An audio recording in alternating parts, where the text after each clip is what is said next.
Namo tassa bhagavato arahato samma sambuddhassa. Namo tassa bhagavato arahato samma sambuddhassa. Namo tassa bhagavato arahato samma sambuddhassa. Buddhang dhammang sanghang namasami.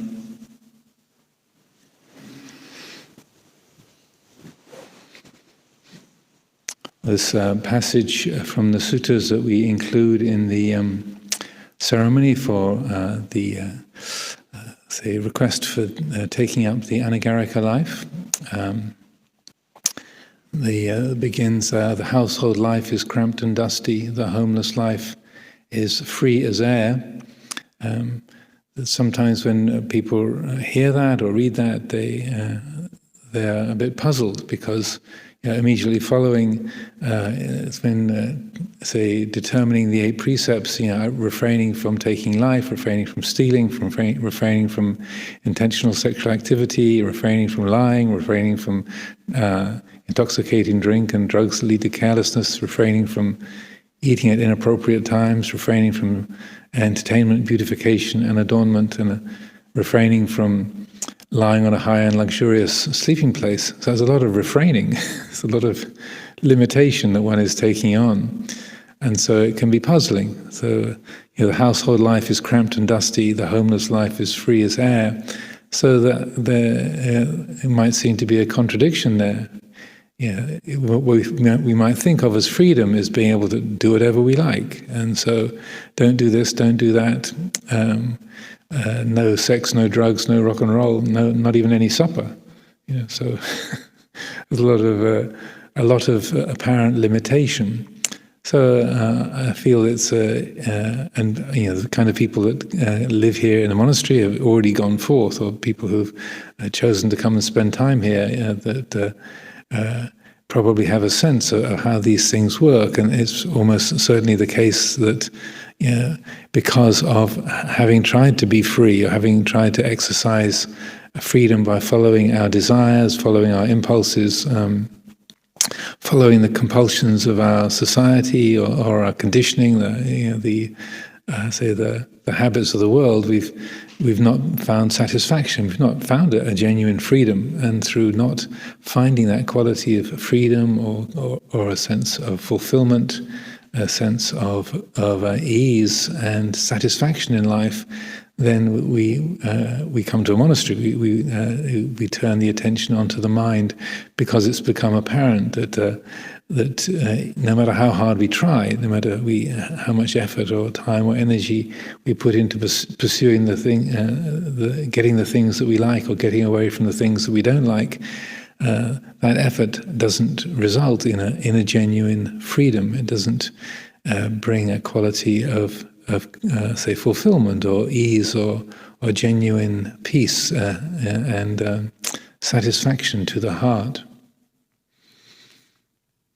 One of the things when somebody takes on the 8 precepts, as Anagarika Dean just did this evening, on the occasion of this new moon day, as we enter into the last 2 weeks, the last fortnight of the rains, the Vasa retreat season here at Amaravati, taking on the 8 precepts and then reflecting on that statement, the household life is cramped and dusty, the homeless life is free as air. One of the things I like to emphasize when taking on the 8 precepts, even though there's in the languaging of it is like refraining from this, refraining from that, and it can sound like a lot of limitation. I feel it's very helpful and essential, really, to reflect upon where what we call the 8 precepts come from, or what we think of as the renunciate life or the homeless life.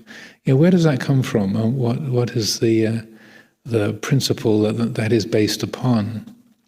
So there's a couple of sutta teachings that I like to refer to, and I encourage people to get acquainted with and to consider in this respect. And it's a way that it points to where genuine freedom can be found, or where that quality of fulfillment, peace, and genuine satisfaction can be found. And so even though the languaging of the precepts can come across as don't do this, don't do that, and it can seem like a lot of extra limitations and boundaries, if we consider where those precepts come from, then it changes the picture completely, I would suggest.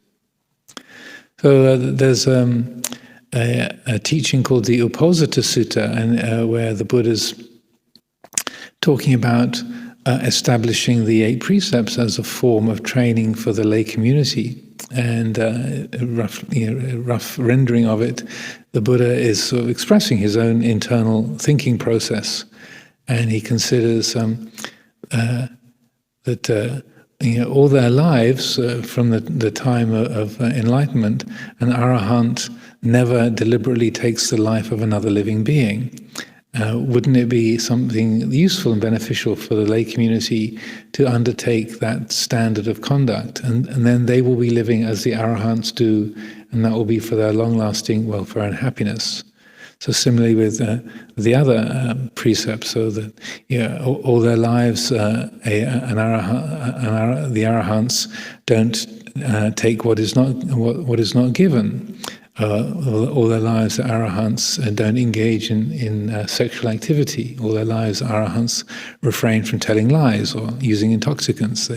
They refrain from eating at inappropriate times. They refrain from entertainment, beautification, and adornment. They don't lie on a high or luxurious sleeping place.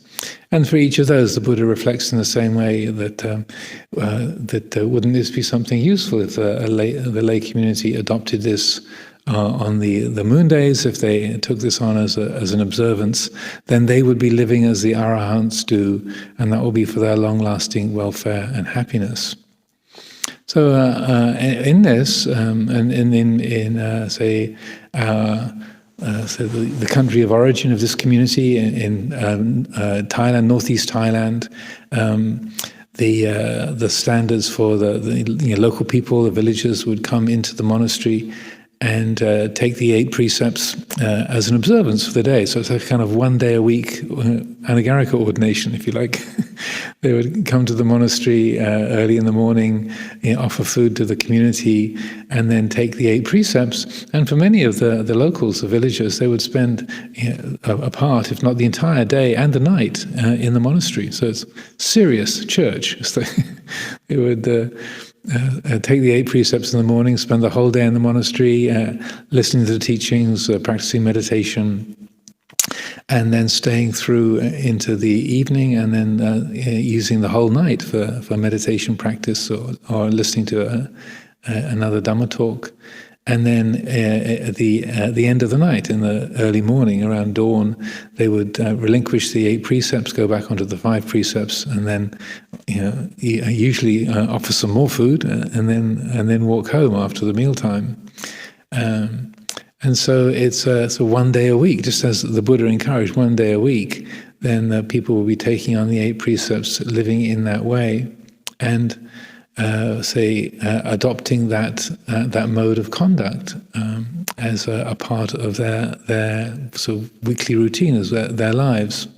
And I think in this teaching, what really strikes me as most significant is where the Buddha makes the comment, they will be living as the arahants do, and that will be for their long-lasting welfare and happiness. So, as I was saying, it's not just a matter of imitating the behavior, but rather, when we take on that a standard of conduct, like refraining from lying, or just eating in one part of the day, or not engaging in sexual activity, or relating to other people in sexual ways, being restrained in terms of property and respecting the property of others and the lives of the other beings around us, the mosquitoes or the ants, or not even to mention other people, then what we're doing is we're tapping into that place in our heart which is incapable of violence. That we're drawing upon that aspect of our own heart, our own citta, that is completely uninterested in relating to other people in sexual ways, that doesn't have to be snacking or eating or drinking things all the time to be kind of entertained or to amuse our tongue. We're tapping into that place in the heart which is full, which is really the embodiment of Dhamma, that doesn't need anything to satisfy it or to complete it. It's tapping into that inner wholeness, if you like. So it's you're consciously adopting the behavior, but it's not just a limitation, but rather it's directing the attention to a different dimension of our being, to the Dhamma itself, to that, the awakened, aware quality of the heart, that inner fullness. And so that you have the ceremony of reciting Panatipata Viramani, Brahmacharya Viramani, and so on. So that there's the ceremony, but the point of it is to by adopting the behavior, then you're opening the door to that quality of the heart which is far more noble, far more independent, far more self-reliant, that is honest, that is harmless, that is peaceful, and so that that process of by adopting the behavior, by living as an arahant, by kind of taking on that mode of conduct, then you're feeling the effect of that, what it's like to live harmlessly, what it's like to be perfectly honest, what it's like to be extremely respectful and gentle, what it's like not to be needy, what it's like not to be following impulses of desire or irritation or fear or habit. And then we see for ourselves, how delightful. I can go through a whole day and not do anything that then I have to regret or to feel embarrassed about or to have to apologize for or to repair. And then we can know directly, having behaved in this way, how peaceful, how relaxed, how easeful, how spacious the heart is. And I would say that's the free as air element, that is the aspect of the homeless life. The heart is free, so the behavior might be limited in terms of not eating things, or not sort of decorating yourself, or entertaining yourself, or engaging in sort of emotionally charged interactions with people. But the free as air quality comes from that inner sense of easefulness, that inner peacefulness, that freedom from remorse, that spaciousness of heart.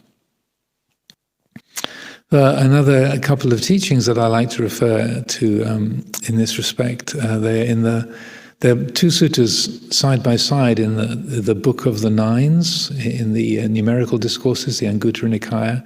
I think they're suttas number 7 and 8 in the Book of the Nines, and they're very, very similar. So it's two different wanderers come to visit the Buddha. He was staying at the Vulture Peak, I believe, near Rajagaha, and the first of these suttas is called Suttava. That's the name of this wanderer from a different religious group who's come to visit the Buddha. And as usually in the connected discourses or the numerical discourses, you don't get a lot of sort of narrative or background, but it says it was this wanderer Suttava came to visit the Buddha at Vulture Peak. And the Buddha speaks about the nature of the arahant, and the disposition, the inclinations of arahants in terms of their conduct. And I find that these are very helpful, very powerful teachings to reflect on. So the first one, he says, that an arahant cannot deliberately choose to take life. That's not something they can choose to do. It's like there's nothing in them that could deliberately take the life of another living being. That it's impossible. It cannot be that an arahant would deliberately take life. An arahant can't deliberately take something that's not given to them. They can't steal. They can't engage in sexual activity. There's no interest. There's no way that they can relate to other beings in a sexual manner. They can't tell a lie, so that the tongue literally won't form the words of an untruth. And so those first four are kind of identical to the first four of the 8 precepts. And then in both of these suttas, if I remember correctly, I haven't looked at them that recently, but I think they're both the same. The fifth one is not about drugs and alcohol, interestingly, but it's about laying up a store. So this relates to within the renunciate training of that we have in the Patimokkha rules of not keeping food overnight, so that if we're given food, say for the monks, if we're given food in the morning, then after the mealtime we relinquish that. We're not allowed to keep food in our as a personal possession, and that it's a rule, a sort of medium weight rule. If I kept an apple that I was given this morning, if I kept that and then ate it tomorrow, that will be on the level of deliberately killing an animal or deliberately telling a lie. It's a sort of middleweight, fairly serious rule. So it's a serious wrongdoing to keep food overnight and to then consume it the next day. So that it's that sense of laying up a store, sort of keeping things for tomorrow, having a bit extra because tomorrow or next week, who knows what I might need. So again, that's I think a very interesting source of reflection, that an arahant will not deliberately lay up a store, that there's a sense of, just living whatever shows up today, and tomorrow, just adapt to whatever shows up or doesn't show up, and to not be creating a kind of a worldly reliance or a dependency on having the things around that we feel that we've got to have, or that we want to make sure that we're going to be okay in terms of food or medicine or drink or shelter or whatever. Just to be content with what's present today, and then let the morrow look after itself. So then the two suttas are a bit different in the last 4 elements. So in the first one, to Suttava, the last 4 are that an arahant cannot defame the Buddha or the Dhamma or the Sangha. They can't lose faith in Buddha, Dhamma and Sangha. And they have no inclination to disrobe, so they won't deliberately, if they're a monastic, presuming they're a monastic, then they cannot have the inclination to go back to the household life. That just doesn't arise, doesn't take shape, which is kind of interesting also. So there's that unshakable faith and commitment to Buddha, Dhamma and Sangha, to the Triple Gem, that can't waver in the confidence and respect for wisdom, for truth, and for virtue, and also just a sense of total comfort in the renunciate life and the monastic discipline, monastic way of life. And then in the second sutta, and I think the name of the wanderer in the second sutta, I think his name was Sajja. I can't be sure about that. Again, I haven't looked at this recently, but the first one is Suttava. I think the second one is Sajja. Anyway, the last 4 in that list of these qualities is related to what are called the agati, or the biases. So an arahant can't be motivated by raga, by passion, by dosa, by aversion, by moha, by delusion, or by fear, by bhaya.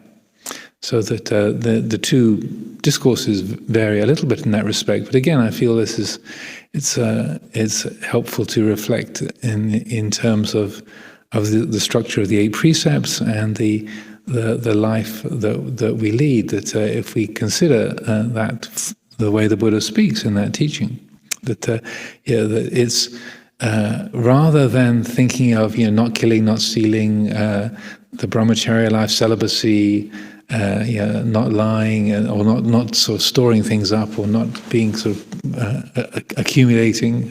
We've got a whole decluttering. The decluttering program is very much, I would say, a part of the not laying up a store, being ready to sort of move things on and not have piles of stuff around that we don't really need, but be more ready to rely on whatever shows up, and to make use of whatever happens to be here today, and not to be accumulating and gathering a lot of stuff. I would say that it's in accord with that. But to see that the essential principles of a monastic training are based upon the disposition of the enlightened heart, the enlightened mind. And that rather than thinking of the precepts, and I would say that it applies exactly with respect to the precepts of the Siladhara, Anagarikas, and the Bhikkhus, Samaneras, the Anagarikas, whatever sort of level of commitment that we have, that the detail of our precepts and the spelling out of our way of life are basically built upon the disposition of the awakened heart. If the mind is fully awake, fully attuned to its own nature as Dhamma, then there can be no inclination to take life. There can't be an inclination to take what's not given. There can't be an inclination towards sexual activity. There can't be an inclination towards deceit or dishonesty and deception. There's no inclination towards accumulation or possessiveness or creating a kind of dependency upon worldly objects and comforts and conveniences and such like. That the heart is fully committed to and has unshakable faith in Buddha, Dhamma, and Sangha, and the monastic life, the renunciate life, and the living by Vinaya discipline. That's something that brings about a sense of comfort and ease and at-homeness. There's a natural delight in that, and also the inability of the heart to be shaken by passion, by aversion, by delusion, by fear. That those aren't things that we would build our life around or make our choices based upon those impulses. So if we consider the root of our discipline, the root of our way of life, is the pure heart, that quality of awakenedness, then our discipline is an expression of that enlightened quality. It's not a set of boundaries or limitations or a kind of straitjacket that we're kind of tied up in or held down by or stressed by or burdened by, but rather it can be seen as a way that the pure heart naturally expresses itself. So I feel this is something that it's particularly helpful to reflect upon, when we are struggling, when there's, as I.B. Horner translates it in her English translations of the Vinaya, the Book of the Discipline, when there is chafing, one's kind of struggling with the holy life, you're struggling with celibacy, or struggling with looking for comfort and convenience, you're conflicting with your fellow monastics, or you're restlessly wanting to get away from this place and get to that place. When there's that kind of stressing and struggling, then that's a clear sign to us that the heart is being moved by those habitual impulses and habits, and those aren't to be trusted or to be believed in. That those are impulses and inclinations that the attention needs to be brought to those. Oh, look, there's this.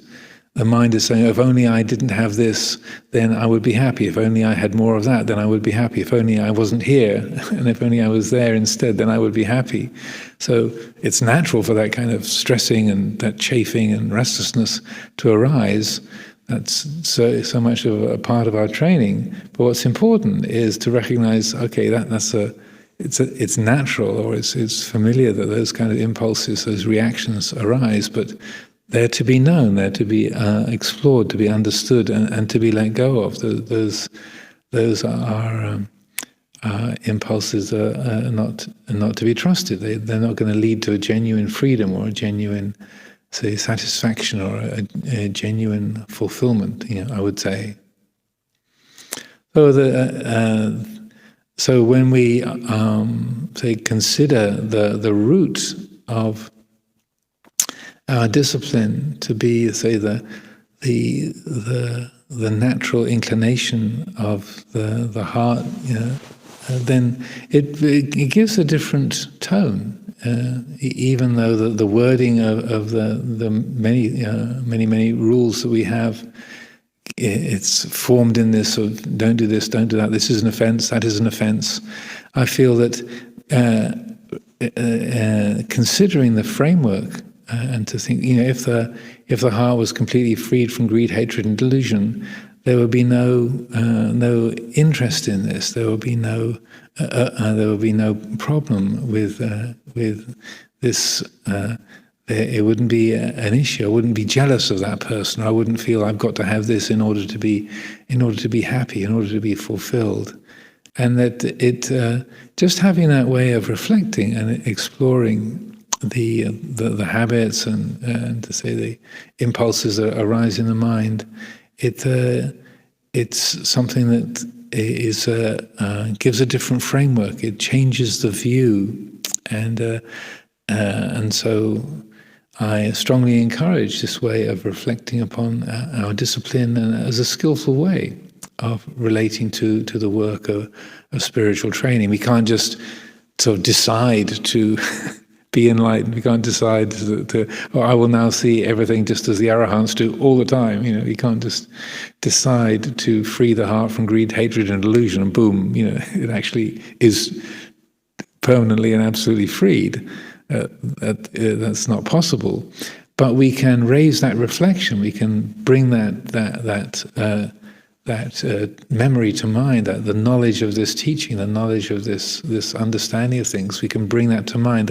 That's the pariyatti, the study or the conceptual framework, and to say that if the heart was fully liberated from greed, hatred, and delusion, this thing that I'm really excited about, it wouldn't be exciting, or this thing that I am really annoyed about, it wouldn't be annoying. It might still be painful, but I wouldn't be blaming this for all my problems. It would be different. So just having that memory, using the power to reflect, to consider, when you're completely intoxicated with food, or you're falling in love with someone, or you're falling in hatred with someone, you're absurdly sort of jealous or anxious around someone, just to consider that this feeling of anxiety, or this jealousy, or this attraction, or this aversion, it's something that has arisen. That if the mind was fully awake, fully free of greed, hatred, and delusion, this wouldn't be frightening. This wouldn't be interesting. This wouldn't be irritating. Aha! And for myself, I find that tremendously beneficial. Just a way of getting a perspective on the habits, the compulsions, getting to know our own character, our own say the patterns of our own conditioning, the results of our birth, our family, our education, our life history. Getting to know that, and then putting it into that framework of the Buddha offers us, and then seeing the effect of that. So we've all had a long day. We've had the recitation of our observance this morning, Mr. Tannam's funeral this afternoon, and then the 8 precept ceremony for Anagarika Dean this evening. So I will just leave my reflections there for tonight, and then offer these thoughts for consideration for everyone.